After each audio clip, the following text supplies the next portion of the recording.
મિત્રો આજે આપણે કામ પર રજા આવવાથી રૂમ પર જ છીએ અને વરસાદ પડે છે એટલે આપણું કલરનું કામ ચાલુ છે એટલે કલરનું કામ વરસાદમાં થાય નહીં અને એના માટે આજે રજા પાડી છે।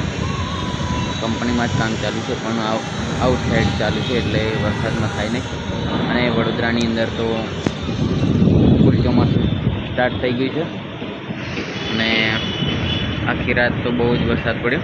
હમણાં થોડી વાર રહ્યો છે પણ દિવાલો ભીની હોય એટલે અમારે કલરનું કામ થાય નહીં એટલા માટે આજે રજા કરી છે સાઈડ પર અને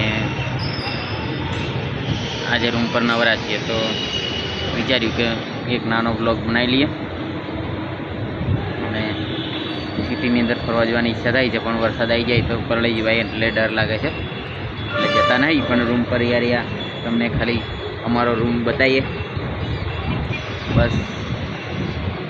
તો એક ફરવા જઈશું ત્યારે બીજું નવું બતાવીશું। વડોદરા સિટીની અંદર કદાચ તમને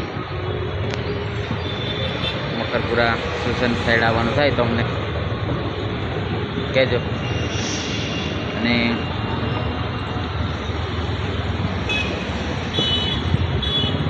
રજા કરી છે એટલે એકલા જ છીએ। બીજા પ્લમ્બર મિત્રો પણ છે, પ્લમ્બરનું કામ કરી રહ્યા છે, એ લોકોને નોકરી ચાલુ છે, આપણે રજા કરી છે એટલે અમને મારા રૂમની આજુબાજુનો વિસ્તાર બતાવીએ।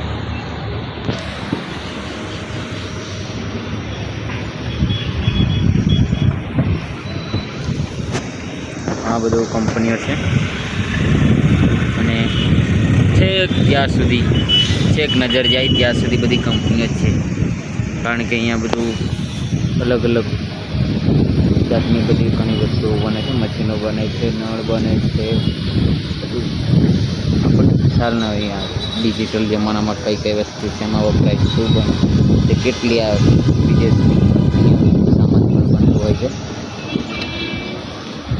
આપણું વડોદરા આ તત્કાલી આટલાદરા રોડ ચારે બાજુ મોટી બિલ્ડિંગો દેખાય છે। જો એટલી બધી મોટી મોટી બિલ્ડિંગો બની ગઈ છે એટલે 10 વર્ષ પહેલાં છે અત્યારે અમે થોડા નાના નાના હતા ને સિટીમાં નવા હતા ત્યારે આ એરિયાની અંદર ખાલી 1-2-3 સરકારી આવાસ યોજનાની મોટી એપાર્ટમેન્ટ હતી। અત્યારે તો આ જુઓ સરકારી આવાસ યોજનાની એપાર્ટમેન્ટો છે એના કરતાં પણ હાઇટમાં એપાર્ટમેન્ટો બીજી બની રહી છે અને મારા રૂમ બહુ મોટું ટેરેસ છે એટલે બધા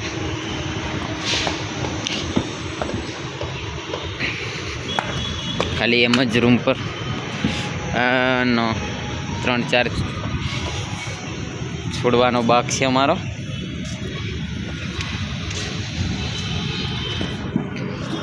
બસ મિત્રો પછી બીજું કંઈક નવું લાવશું આવતા વિડીયોમાં।